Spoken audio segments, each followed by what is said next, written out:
نحمده ونصلي على رسول الكريم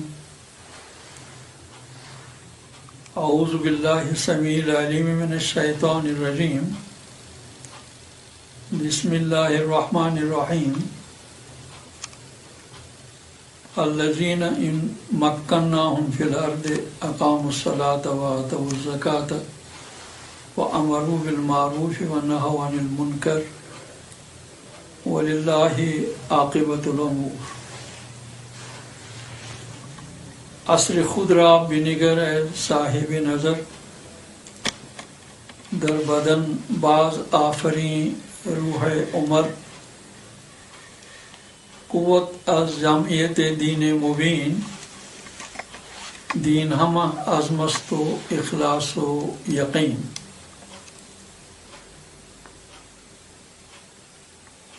جامعۃ طلباء پاکستان کے جوانان ملت سے بات کرتے ہوئے مجھے بہت خوشی اور مسرت محسوس ہو رہی ہے اور میں نہایت محبت اور عقیدت کے ساتھ آپ کی خدمت میں سلام مسنون عرض کرنے کی سعادت حاصل کر رہا ہوں۔ اسلامی جامعۃ طلباء پاکستان پوری ملت کا وہ سرمایہ ہے جو پاکستان کی نظریاتی اور جغرافیائی سرحدوں کی حفاظت کی امانت دار ہے، اور وہ ایک مشن لے کر اس سرزمین پہ اپنی سرگرمیاں جاری رکھے ہوئے ہیں۔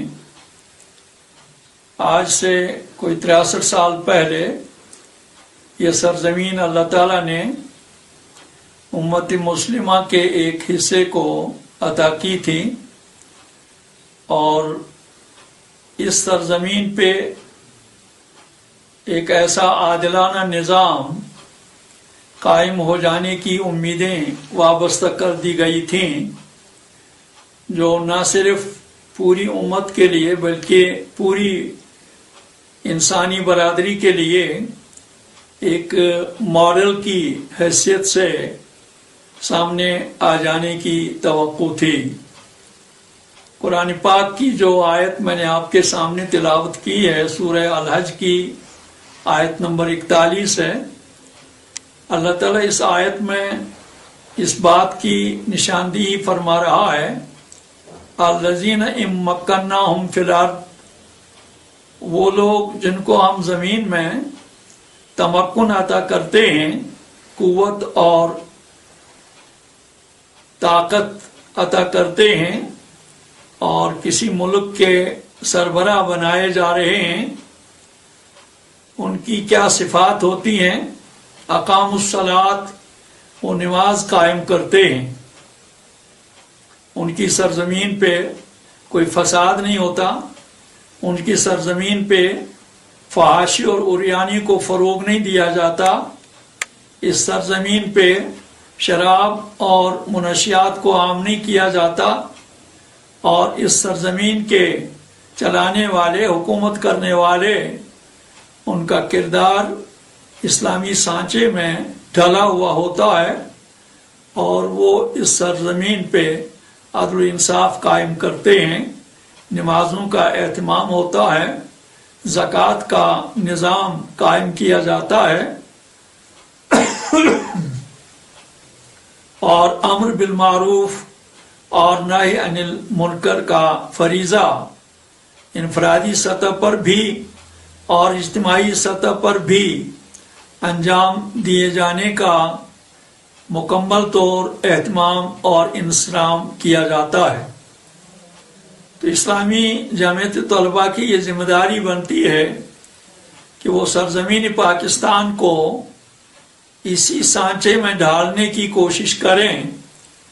جس سانچے میں اللہ تعالیٰ نے چاہا تھا کہ پاکستان اس سانچے میں ڈھل کر اپنے یہاں بھی عدل انصاف اور انسانی اور اخلاقی اقدار کی بالادستی اور پاسداری، اور پھر آپس میں میل ملاپ، محبت اور احترام، اور صرف کلمہ جامعہ پہ ملت کو جمع کیا جانا، یہ وہ مقاصد تھے جن مقاصد کے پیش نظر حصول پاکستان کی جدوجہد کی گئی تھی۔ لیکن بدقسمتی سے پاکستان 25 سال کے بعد ہی دلخت ہو گیا اور اس کا مشرقی بازو کاٹ دیا گیا، اور اس کے بعد بھی جو صورتحال آج دیکھی جا رہی ہے وہ بہت ہی دلخراش ہے۔ صوبائیت کا رجحان ہے، لسانی اور لونی بنیادوں پر ٹکراؤ، تصادم اور خون بہایا جا رہا ہے، اور وہ خواب جو پاکستان کے بنائے جانے کے وقت دیکھا گیا تھا وہ پورا ہوتے ہوئے دیکھا نہیں جا رہا ہے۔ تو ایسے ماحول میں اسلامی جمعیت طلبہ کی ذمہ داریاں بہت زیادہ بڑھ جاتی ہیں کہ وہ پاکستان کو صحیح ڈھنگ پہ اور نظریاتی بنیادوں پہ مستحکم بنانے کی کوشش کریں۔ پاکستان میں اب تک جو حکمران آئے، بغیر کسی استثناء کے یہ کہا جا سکتا ہے قائد اعظم رحمۃ اللہ علیہ کے بعد کہ انہوں نے پاکستان کو نظریاتی بنیادوں پر مستحکم کرنے کے لیے کوئی کوشش نہیں کی، اور جس کے نتیجے میں ہم آج دیکھ رہے ہیں کہ پاکستان کا وجود خطرے میں پڑ چکا ہے۔ بلوچستان میں آزادی کی آوازیں اٹھ رہی ہیں، اور بلوچستان کے لوگ پنجابیوں کو اور غیر بلوچیوں کو برداشت نہیں کر رہے ہیں، اور وہاں آزادی کی آوازیں اٹھ رہی ہیں بنگلہ دیش کی طرح۔ تو یہ صورتحال جو آج پاکستان میں ہے ہمارے لیے بہت ہی دلدوز اور بہت ہی دلخراش ہے۔ 9/11 کے بعد خاص طور پاکستان کے لیے مشکلات پیدا کی گئیں۔ افغانستان میں اس وقت طالبان کی حکومت تھی، اور وہ بہت ہی دوستانہ رشتہ رکھتے تھے پاکستان کے عوام کے ساتھ، اور پاکستان کے استحکام کے لیے وہ بھی کوششیں کرتے تھے۔ لیکن 9/11 کے بعد جو امریکہ کے آگے سرنڈر کیا گیا، جس کے نتیجے میں امریکہ اور اس کے اتحادیوں کو افغانستان میں تاراج کرنے کا موقع فراہم کیا گیا، تو آج افغانستان میں پاکستان کے خلاف مظاہرے ہو رہے ہیں۔ آج افغانستان میں بھارت بھی اپنے پنجے مضبوط بنا رہا ہے، اور آج افغانستان میں امریکہ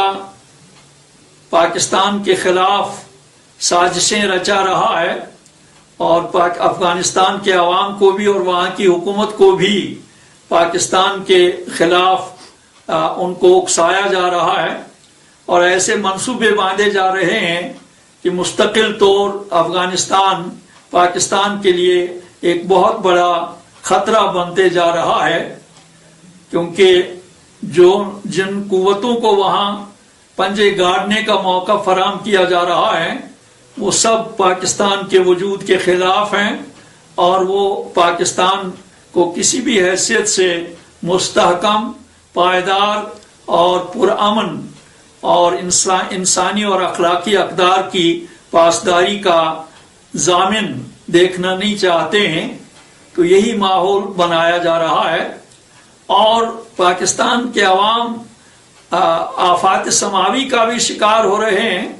جیسے 8 اکتوبر 2005 کا زلزلہ تھا، یا 2010 کا سیلاب تھا، قیامت خیز سیلاب، جس میں 2 کروڑ لوگ متاثر ہو گئے، اور اب بھی ان میں سے لاکھوں بے گھر، بے در اور بے سہارا ہیں۔ اور پھر 2011 میں بھی صوبہ سندھ میں قیامت خیز سیلاب آ گیا، اور 80 لاکھ لوگ اس سے متاثر ہو گئے، تو آج وہاں لاکھوں لوگ جو انتہائی پریشان حالی میں زندگی گزار رہے ہیں، لیکن جو پاکستان کے 18 کروڑ عوام کا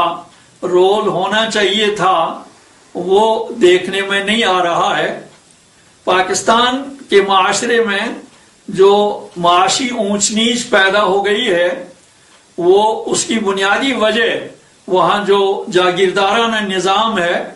وہاں جو وڈیروں اور بڑے بڑے زمینداروں کا راج تاج اور انفلوئنس ہے، اور جو ان کے کاشتکار اور ان کے جو زمینیں آباد کرنے والے لوگ ہیں، ان کو اس کا صحیح جو معاوضہ ہونا چاہیے وہ نہیں مل پا رہا ہے۔ یہ بھی ایک کشمکش اور ایک تناؤ کی بنیادی وجہ ہے۔ اور پھر جو پارٹیاں وہاں برسر اقتدار ہیں، ان کے نزدیک پاکستان کے جو اصل مقاصد ہیں کہ وہاں ایک عادلانہ نظام قائم ہو جائے، اس کے ساتھ ان کی بہت کم دلچسپی ہے، اور وہ صرف اپنی کرسیوں کے بچاؤ کے لیے امریکہ کی آشیرواد کے محتاج رہتے ہیں۔ اور پاکستان کی جو آزادی اور خود مختاری ہے وہ بہت ہی متاثر ہو چکی ہے۔ پاکستان کے بارے میں سننے میں آ رہا ہے، پڑھنے میں بھی آ رہا ہے کہ وہاں امریکہ کا ڈکٹیشن چل رہا ہے، امریکہ کی وہاں بالفعل حکومت ہے، اور امریکہ کا ہی وہاں راج تاج ہے، اور امریکہ کی پالیسیوں پر ہی عمل کیا جا رہا ہے، امریکہ کے اشاروں پر ہی وہاں اندرونی نظم و نسق بھی چلایا جا رہا ہے۔ تو اسلامی جمعیت طلبہ کے سامنے یہ بہت ہی جو گمبھیر صورتحال ہے پاکستان کی، اس میں انہیں سدھار لانا ہے، اور اس کے لیے انہیں ہمتن سرگرم عمل ہو کر پاکستان میں سدھار لانے کی کوشش کرنا ہے۔ میں نہایت دردمندانہ اپیل کروں گا اسلامی جمعیت طلبہ اور پاکستان میں جو دین پسند تحریکیں ہیں، جن کے پیش نظر دین کا ایک جامع تصور ہے، اور جو دین کو ایک نظام زندگی کی حیثیت سے تسلیم کرتے ہیں، ان کی بہت بڑی ذمہ داریاں ہیں کہ وہ پاکستان کے عوام تک پہنچنے کی کوشش کریں۔ وہ پاکستان میں جگہ جگہ تعلیمی ادارے کھولیں، جگہ جگہ پاکستان میں کریکٹر بنانے کی کوششیں ہوں، اور ہماری بیٹیاں، ہمارے بیٹے، ان میں اسلامی کردار پیدا کرنے کی کوشش کی جائے، اسلامی اخوت کی قدروں کو فروغ دیا جائے، اور دین کی بنیادوں پر وہاں لوگوں کو مجتمع کیا جائے۔ یہ صوبائیت اور علاقائیت اور نسلی اور لونی اختلافات جو وہاں ابھر رہے ہیں، ان کو ہر حال میں پست کیا جانا چاہیے، اور ان سے پاکستان کو بچائے جانے کی کوششوں میں کسی نوع کا تغافل نہیں برتنا چاہیے۔ تو یہ آج کل پاکستان کی ضرورت ہے کہ وہ امریکہ کے چنگل سے آزاد ہو جائے، اور افغانستان کو بھی امریکہ کی بالادستی سے نجات دلانے میں مدد کرے، اور جو پاکستان میں تحریک طالبان کے نام سے جو تنظیم وہاں کام کر رہی ہے، ان کی جو کارروائیاں اور ان کے جو اقدامات اور ان کی جو حرکتیں اخبارات کے ذریعے اور ذرائع ابلاغ کے ذریعے ہمارے سامنے آ رہی ہیں، وہ اس ٹہنی کو کاٹ رہے ہیں جس ٹہنی پہ وہ خود بیٹھے ہوئے ہیں۔ میں ان سے جمعیت الطلباء کے واسطے سے اور یہ جو موقع فراہم کیا گیا ہے، نہایت دردمندانہ اپیل کروں گا کہ آپ کی کوششیں، آپ کی جو حرکتیں ہیں، آپ جو مدرسوں پر حملہ کرتے ہیں، بچوں پر حملے کرتے ہیں، مدرسے جلاتے ہیں، اور شیعہ سنی اختلافات میں کہیں شیعوں کو نشانہ بنایا جا رہا ہے، اور پھر دوسرے اختلافات کی بنیاد پہ فوجوں کو نشانہ بنایا جا رہا ہے، پاکستان کی پولیس کو نشانہ بنایا جا رہا ہے، تو یہ سب کچھ جو تحریک طالبان کے ہاتھوں ہو رہا ہے، اس کا کسی بھی حیثیت سے اسلام کی تو بات ہی نہیں ہے کہ اسلام ان چیزوں کی اجازت دے، اس کا تو تصور بھی نہیں کیا جا سکتا، لیکن عام انسانی اخلاق جو ہیں ان انسانی اخلاق کی روح سے بھی ایسی حرکتوں کو جائز قرار نہیں دیا جا سکتا۔ اور میں بغیر کسی لاگ لپٹ کے یہ عرض کروں گا کہ پاکستان کو کھوکھلا بنایا جا رہا ہے تحریک طالبان کے ہاتھوں، اور پھر جب وہ اسلام کا نام لیتے ہیں تو یہ اسلام کے لیے بھی بدنامی کا اور اسلام کی شبیہ بگاڑنے کا موجب بنتا ہے۔ میں درد مدانہ اپیل کروں گا تحریک طالبان پاکستان سے کہ آپ پاکستان کے استحکام کے لیے کام کریں۔ پاکستان کا جو انتظامیہ ہے اس کے بارے میں آپ کی شکایتیں ہو سکتی ہیں، پاکستان میں جو اخلاقی بالادستی ہونی چاہیے اس کے بارے میں آپ کی شکایتیں ہو سکتی ہیں، پاکستان کی حکومت میں کمزوریاں ہو سکتی ہیں، اور وہاں جو سیاسی قیادت ہے ان کی جو ذہنی سوچ ہے اس کے بارے میں آپ کے اختلافات ہو سکتے ہیں، ان سے انکار نہیں، لیکن یہ جو علاج آپ کر رہے ہیں کہ بھئی طاقت کے ذریعے یہاں آپ اس سدھار کریں، یہ غیر اسلامی طریقہ ہے، اور پاکستان کے لیے اس کو کسی بھی حیثیت سے جائز قرار نہیں دیا جا سکتا ہے۔ پاکستان میں آپ دعوتی کام کریں، پاکستان کے عوام تک پہنچیں، پاکستان کے ہر فرد تک پہنچیں، پاکستان کی ہر بستی تک پہنچیں، اور ان کو قرآن اور سنت کی تعلیمات کی طرف متوجہ کریں، ان میں اسلامی کردار پیدا کرنے کی کوشش کریں، پاکستان کی حکومت کو بھی ایڈریس کریں، ان سے بھی کہیں کہ آپ کو ایک مقدس اسلامی جمہوریہ کے ضامن بنائے گئے ہیں، آپ کو اقتدار ملا ہے ایک اسلامی مملکت کا، تو آپ کو اس کے تقاضے پورے کرنے چاہیے، آپ کو اس بارے میں کوئی غفلت نہیں برتنی چاہیے۔ یہ سب کچھ آپ کر سکتے ہیں دعوت و تبلیغ کے ذریعے، افہام و تفہیم کے ذریعے، دل سوزی کے ساتھ، اور اسلام اور امت مسلمہ کے ساتھ محبت رکھتے ہوئے یہ کام آپ کے لیے فرض بنتا ہے۔ لیکن طاقت کے ذریعے جو آپ وہاں یہ نسل کشی کر رہے ہیں اور اپنے بھائیوں کا خون بہا رہے ہیں، برادر کشی کا ماحول بنا رہے ہیں، اس کی کسی حال میں اجازت نہیں، اسلام اجازت نہیں دیتا ہے۔ تو میں خصوصیت کے ساتھ اسلامی جمعیت طلباء کا دل کی گہرائیوں کے ساتھ شکر گزار ہوں کہ انہوں نے اس مرحلے پہ جبکہ ان کا اجتماع ہو رہا ہے مجھے بات کرنے کا موقع دیا، اور ہم پاکستان کا استحکام چاہتے ہیں۔ جب پاکستان مستحکم ہوگا، پاکستان مضبوط ہوگا، پاکستان میں آپسی برادری قائم ہوگی، اور پاکستان میں انسانی اور اخلاقی اقدار کا بول بالا ہوگا، تو آپ جموں کشمیر کے مظلوم لوگوں کی بھی مدد کر سکتے ہیں جو بھارت کے پنجہ استبداد میں جکڑے جا چکے ہیں۔ گزشتہ 63 سال سے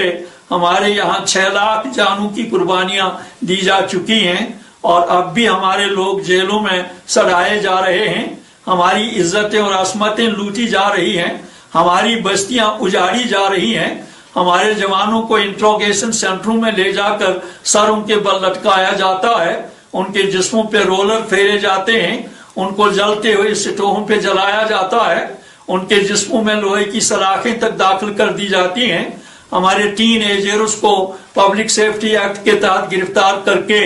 جموں کی جیلوں میں بھیجا جا رہا ہے، جہاں جموں جیلوں کا ایڈمنسٹریشن ان کے ساتھ بدترین کرمنل سلوک کر رہے ہیں، اور پھر یہاں جو جانیں ہماری چھینی جا رہی ہیں۔ 2008 سے ہم پرامن طریقے پہ سڑکوں پر آ رہے ہیں، ہم پر گولیاں چلائی جا رہی ہیں، اشکاور گیس کے گولے پھینکے جا رہے ہیں، لاٹھی چارج کیا جاتا ہے، پھر گرفتاریوں کا سلسلہ ہے۔ خاص طور سے ہماری پارٹی تحریک حریت ہے، جس کا ہم نے 7 اگست 2004 کو جس کو ہم نے منصع شہود پر لایا تھا، اس پارٹی کو خاص طور بھارتی حکومت اور بھارتی فوج اور یہاں کی پولیس اور یہاں کی انتظامیہ نشانہ بنا رہی ہے۔ اس کی بنیادی وجہ یہ ہے کہ ہم آزادی برائے اسلام کا نعرہ دیتے ہیں. ہم آزادی سیکولرزم کے لیے نہیں چاہتے، ہم آزادی لبرلزم اور کمیونزم اور سوشلزم اور کیپٹلزم کے لیے نہیں چاہتے. ہم یہ نہیں چاہتے کہ آزاد ہو کر صرف شراب پلانے والے ہاتھ بدل جائیں، بلکہ ہماری آزادی کی منزل متعین اور مقرر ہے، اور وہ یہ ہے کہ بھارت کے فوجی تسلط سے آزاد ہو کر ہم یہاں اسلام کا عادلانہ نظام قائم کریں. اور یہی بنیادی وجہ ہے کہ ہم کو زیادہ نشانہ بنایا جا رہا ہے، ٹارگٹ بنایا جا رہا ہے. ہمارے علاوہ اور بھی یہاں آزادی کا نعرہ دینے والے لوگ ہیں، لیکن ان کے لیے آزادیاں ہیں، ان کے لیے کوئی پابندیاں نہیں. بنیادی وجہ یہی ہے کہ وہ لوگ بہرحال سسٹم چینج نہیں کرنا چاہ رہے. وہ اسی سسٹم میں اور اسی نظریے کے تحت جو اس وقت بھارت کی طرف سے مسلط ہے، اسی کے تحت وہ آزادی چاہتے ہیں. لیکن ہم چاہتے ہیں کہ نہیں، بھارت کے فوجی تسلط سے جو جابرانہ قبضہ ہے، غاصبانہ قبضہ ہے، فوجی تسلط کی بنیاد پہ ہمارے سینوں پہ موم ڈالا جا رہا ہے، اس سے ہم نجات حاصل کرنا چاہ رہے ہیں. اور سب سے زیادہ ہماری تحریک حریت آج قربانیاں دے رہی ہے، اور اس کی بنیادی وجہ یہ ہے کہ محض اسلام کی وجہ سے ہم کو خاص طور نشانہ بنایا جا رہا ہے. تو اللہ تعالیٰ کی مدد اور نصرت کے بعد ہماری نظر صرف اور صرف پاکستان پر تھی کہ وہ انسانی، اخلاقی اور سفارتی سطح پر ہماری مدد کریں گے اور ہمیں بھارت کے فوجی تسلط سے آزادی حاصل کرنے میں ہمارا ہاتھ بٹائیں گے اور ہمیں اخلاقی طور اور سفارتی طور ہماری مدد کریں گے. لیکن بہرحال گزشتہ 63 سال میں پاکستان نے جنگیں بھی لڑی ہیں، کافی قربانیاں بھی دی ہیں. پاکستان کے جوان بھی یہاں شہید ہوئے ہیں، افغانستان کے بھی، سوڈان کے بھی، بحرین کے بھی، سعودیہ کے بھی اور دوسرے ملکوں کے بھی. لیکن بہرحال ابھی تک ہم بھارت کے فوجی پنجے سے، استبداد سے نجات حاصل کرنے میں کامیاب نہیں ہو پا رہے.